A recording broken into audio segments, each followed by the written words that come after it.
Here are the most epic brawls in human history. Number 1, the Sandbar fight. We're starting off with one of the craziest brawls in American history that made a legend out of a man named Jim Bowie and his signature knife. It's a beautiful fall day on September 19, 1827, and Samuel Wells and Thomas Maddox have each independently made the long journey from central Louisiana all the way to the remote area of Natchez, Mississippi. Sharing similar ambitions for wealth and power, the two men have repeatedly crossed paths and over the years grown to hate each other. Every attempt at peace has devolved into a shouting match, and with no path to settle their grievances with words, they're looking to squash their beef once and for all with a pistol duel on a sandbar island in the middle of the Mississippi River. Like modern-day prize fighters, Wells and Maddox have each brought with them 5 supporters. But if the goal was peace after this duel, the two men could not have chosen worse cornermen. Between the supporters were rivalries that were more intense than even that of the duelists themselves, and no two men hated each other more than Jim Bowie and Major Norris Wright. Jim Bowie, a friend of Wells, was a large and powerful man who fancied himself as somewhat of a real estate investor. More accurately, he was probably a scam artist selling fake land deeds to newcomers to the frontier. But hey, this is America, right? Understanding what Bowie was doing, Wright denied him a bank loan and began spreading the word around Louisiana that he was a crook. When Bowie hears about this, he hunts Major Wright down to a hotel bar and demands that Wright say what he'd been saying behind his back straight to his face. Major Wright stared back calmly and without warning draws his pistol and fires, aiming directly at Bowie's chest. The bullet somehow hits a coin pouch tucked in Bowie's vest pocket, saving his life, and without thought, he launches himself at Wright. As the Major's friends try to pull them apart, Bowie bites Wright's hand so hard that one of his teeth is left stuck in Wright's flesh as he's pried away. That night, Bowie vows to never be caught unarmed again, and he and his brother have a blacksmith fashion a 9-inch hunting knife that he would begin to carry everywhere. Now, this altercation happened just a year before this duel, so this is all pretty fresh in Bowie's mind, and he has his eyes locked on Wright as soon as he sees him arrive on the sandbar accompanying Maddox. As Wells and Maddox watch their supporters mean-mug each other, they realize that they might have made a huge mistake, so they force their supporters to stay far away and remain separated while they have their duel at a distance. Wells and Maddox walk with their seconds, receive their pistols, and take their positions. The signal's given and they fire at each other, but both miss. Their weapons are reloaded, and again they take their place and on command fire for a second time. But again, both shots miss. At this point, the realness of the situation is starting to sink in for both Wells and Maddox, and realizing that dueling sounded a lot cooler before they actually started doing it, the men decide to shake hands and call their beef settled. Honor had been restored to both gentlemen, hooray! And the day ended without any bloodshed at all. Nice! Or that's what they thought. See, as the men and their seconds begin to walk together towards Maddox's camp to get some refreshments, Wells' supporters, General Cooney and Jim Bowie, rush out from their waiting area upset and wondering why the duel is over if they're both still alive.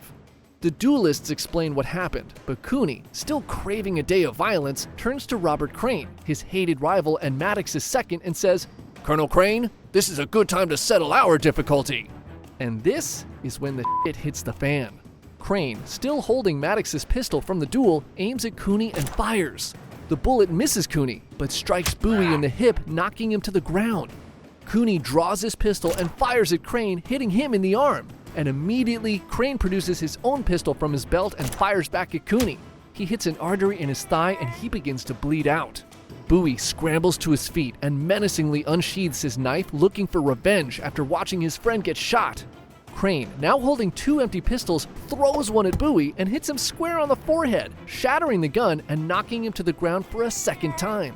Bowie crawls away and slumps against a giant driftwood log to try to regain his composure. The gunshots startle the remaining supporters from both camps, who all begin rushing in, and Major Wright spots his nemesis dazed on the ground. Without hesitation, he rushes towards Bowie, quickly draws his pistol and fires at him, trying to finish him off for good. Bowie rolls out of the way at the last moment, and Wells' second, a man named McWhorter, throws Bowie a pistol, which he quickly fires at Wright and hits him. Screaming, "Damn you, you have killed me!" Wright unsheaths his cane sword and stabs Bowie in the chest, puncturing his left lung. Wright bends over trying to remove his sword from his rival's chest, but it's caught in Bowie's sternum. Bowie quickly swipes at the Major with his free hand and manages to snag a hold of Wright's collar. With the cane sword still lodged in his chest, Bowie pulls himself to his feet and whispers into Wright's ear, "And now, Major, you die." He plunges his knife into the heart of his sworn enemy, taking his life. As Bowie and Wright stand in their bloody embrace, Wright's friends, the Blanchard brothers, fire their pistols at Bowie, and one of the bullets pierces his arm. Bowie quickly shoves Wright's body off of his knife and slashes one of the brothers, cutting his arm and taking him out of the fight. As the brothers begin to flee, the remaining Wells supporters open fire, and the unlucky Blanchard with the gash in his arm adds a bullet wound to his list of injuries. More shots are fired, but no one else scores a hit, and the original duelists finally regain order and stop the violence. The entire brawl lasted just 90 seconds, but 2 men are dead, and Jim Bowie is severely injured, being shot twice and stabbed in the chest. Crane, having no previous bad blood with Jim Bowie prior to the day's events, helps walk him to the doctors who were standing by at the duel. "Colonel Crane, I do not think, under the circumstances, you ought to have shot me," says Bowie as he's being worked on. Word of the sandbar fight got out amongst the people in the area, and the knife used by Jim Bowie would come to be known as the Bowie knife, one of the most iconic American-made weapons in history. Number 2, Miyamoto Musashi versus the Yoshioka School. It's the spring of 1604, and an unknown 21-year-old swordsman named Miyamoto Musashi arrives in the capital city of Kyoto.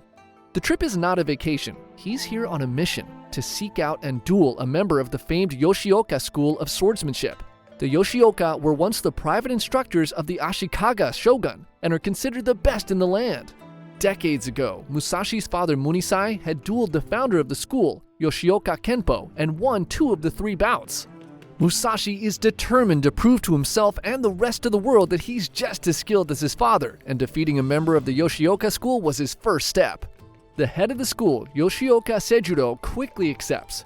Though Musashi was an unknown name, the Yoshioka never forgot about their founder's defeat at the hands of Munisai, and defeating his son would avenge this loss for their family. The duel is arranged to take place on March 8, 1604, in front of the Rendai No Temple, and just like the duel between Musashi's father and Yoshioka Kenpo, each swordsman will be armed with a wooden sword. On the day of the duel, Seijuro arrives at the agreed-upon time, but Musashi is nowhere to be seen. Hours pass, and Seijuro grows more and more impatient. Finally, Musashi arrives and the duel begins, with Seijuro flustered and upset at the disrespect Musashi has shown him. The two engage, but the duel is over in a single strike as Musashi shatters Seijuro's shoulder, leaving him unable to grasp a sword ever again. When he recovers, he is humiliated. He gives up his school and becomes a monk. Musashi had achieved his goal, and his short time in Kyoto was at its end. But Seijuro's defeat has left the Yoshioka school in chaos. Their master defeated by an unknown wandering samurai. This is a disgrace and cannot go unavenged. So Seijuro's brother, Denshichiro, immediately challenges Musashi to a second duel to restore their family's honor. Musashi agrees and again leaves Denshichiro waiting for hours at their agreed-upon location. When Musashi arrives, Denshichiro is enraged and attacks him immediately with a 5-foot-long wooden sword. Musashi catches the blade and rips it from Denshichiro's hands. He then beats him to death with his own weapon and walks away. At this point, Musashi has completely destroyed the reputation of the Yoshioka. The legendary family is now forced to install a 12-year-old, Seijuro's son named Matsumoto, as the head of their school. After all the damage he's done, Musashi cannot be allowed to leave Kyoto alive. A third and final duel is offered to Musashi to be held at the Ichijoji Temple under the famous Sagarimatsu pine tree. Matsumoto, the 12-year-old, will be the one to take down Musashi.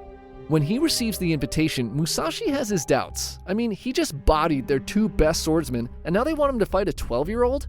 So instead of his normal strategy of arriving late to throw off his opponent, he arrives early and hides behind a tree.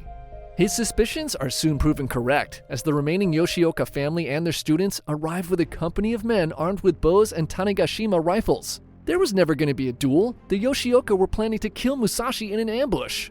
But before the Yoshioka can take their positions, Musashi jumps out and shouts, "Musashi waits for you!" and slices through the 12-year-old boy, instantly ending the Yoshioka school for good. The Yoshioka watch in horror as their young master falls to the ground. Their shock is quickly replaced by anger, and they raise their weapons and close in on Musashi. First, the students attack and try to take him down, but they're no match for the wandering swordsmen and are quickly struck down. The archers begin firing, and Musashi's sleeve is shot with an arrow. He then draws his second sword and engages the mob single-handedly. Like a predator chasing wild game, the men scatter as Musashi rushes them.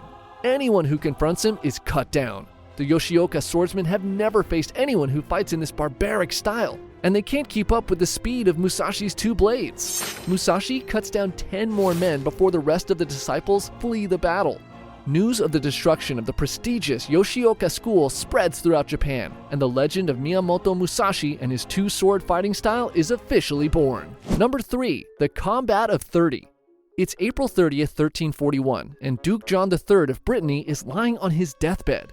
Surrounding him, his closest family and allies are all deeply troubled. See, John never had any children, and there's a lot of confusion on who's supposed to take his place as ruler. They ask him over and over again, "Who will rule after you are gone? Who?" John coughs and turns, and the people around grow silent. "Shh, he's gonna say something." For God's sake, leave me alone and do not trouble my spirit with such things. And then he dies. John dying without declaring an heir to the throne was a huge mistake and led to 2 of his relatives, his half-brother Jean de Montfort and the husband of his niece Charles of Blois, both claiming to be the rightful heir. And this family feud quickly spirals into what would become known as the Breton War of Succession. The English and the French both see what's happening in Brittany, and having just started their own 100 Years' War a few years earlier, they quickly begin to meddle and turn the War of Succession into a proxy war, with the French backing Charles of Blois and the English backing Jean de Montfort. After a few years of intense fighting, the Pope comes in and negotiates a temporary peace between all parties in Brittany, and it's during this Pope-induced timeout that one of the most brutal brawls in human history began. See, there are these 2 areas in Brittany: Josselin, commanded by a Breton knight named Jean de Beaumanoir, and Ploumel, controlled by English knight Robert Bembero. These towns are only 8 miles apart, so the French-backed forces regularly clash with the English during the war. But now that war is in a timeout, and these knights are getting restless. Without fighting, they can't show off how chivalrous they are, and if they can't show off how chivalrous they are, how are they supposed to get famous and bag a hottie? So one day, Beaumanoir travels to Ploumel, and from outside the castle gates, shouts to Bembero, challenging him to a duel. It would be a good chance to up our honor, at least for whoever wins, of course. Bembero thinks and issues a counteroffer. "Rather than a duel, let us have a tournament. Take 20 to 30 of your men and I'll do the same, and we'll meet at a beautiful field where nobody disturbs us." No prize money, just the opportunity to fight to the death to prove who were the greatest knights of Christ. You son of a bitch. I'm in. This sounded epic to Beaumanoir, so he accepts the challenge. The rules for their display of chivalry are set. Each side will have 30 men, and they'll fight each other without any reinforcements until one side's warriors are all dead, disabled, or captured. Most importantly, nobody's allowed to run away. And with that, the 2 men go about recruiting their teams. Beaumanoir recruits a mixture of knights and squires from Brittany, who all support France, and Bembero's team consists of English knights, German mercenaries, and a handful of Bretons who support the English rule. So on March 26, 1351, both sides each attended Mass and went to confession to absolve their souls. Now that they can beat the shit out of each other without worrying about going to hell, Beaumanoir and Bembero march their warriors to a midpoint between their fortresses called Half Oak, bringing with them a throng of spectators and refreshments. The combatants choose their weapons: axes, spears, hammers, and swords, and all the participants mount their horses and form 2 lines facing each other. A signal is given and both sides charge full speed at each other. The crowd erupts as the 2 lines meet, and the deafening clang of weapons on armor echoes throughout the field. Some men are knocked off their horses and are quickly met with a warrior from the opposite team frantically swinging their weapon at them, trying to kill them. All the men eventually find themselves on the ground, squared up in pairs, and 30 simultaneous savage duels begin. The fighting is dirty and barbaric, with blood and mud being thrown everywhere. The women in the crowd start to get grossed out. Is this what chivalry is supposed to look like? A French warrior is slain and is quickly followed by 2 on the English side. After an hour or so, everyone's dirty and exhausted, and someone calls for a timeout. Both sides agree, and both teams go back to their side of the field to repair their armor and weapons, bandage their wounds, and get some refreshments. Eventually, the combatants, still bleeding, battered, and bruised, take the field again and charge at one another. A French squire squares up against Bembero and thrusts his spear through his head. Bembero, mortally wounded but unaware of just how bad he looks, tries to stand, and another French knight rushes in and slices him with an axe, killing him on the spot. With Bembaro down, a mercenary on the English team takes command and they regroup and fight back fiercely. Beaumanoir is injured in the English rally and is thrown to the ground. He begs for water and a knight near him shouts, "Drink your blood, Beaumanoir, your thirst will pass." Exhausted again, the two sides call for another timeout and retreat to their corners of the field. The break doesn't do much to recharge the batteries of the combatants. At this point, they've been fighting to the death in full armor for hours, and they're all completely gassed. On top of this, most of the crowd is either grossed out, bored, or walking away. Remember, there's no big payday for all of this. This is all to prove who's the most chivalrous here. They lurch back onto the battlefield, now clinching and trying to stab each other with daggers and swords. Men are sloppily falling to the ground in exhaustion. It's at this point a French knight decides that the rules of this match are stupid and he wants to go home, and he gets on his horse and rides onto the battlefield.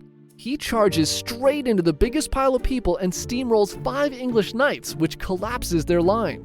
The French team swarms in, and soon the remaining English warriors surrender. 9 of the English team's warriors and 5 on the French team lie dead on the battlefield. Everyone else is severely injured with broken bones and deep lacerations. The remaining English team is brought back to Josselin and held for a small ransom. Surprisingly, the survivors of the combat of the 30 all did in the end get what they wanted, as the story of their brawl quickly spread throughout Europe. Many were treated as celebrities after the fight, and one even went on to marry a princess. So I guess it all worked out. Except, the French side kinda cheated.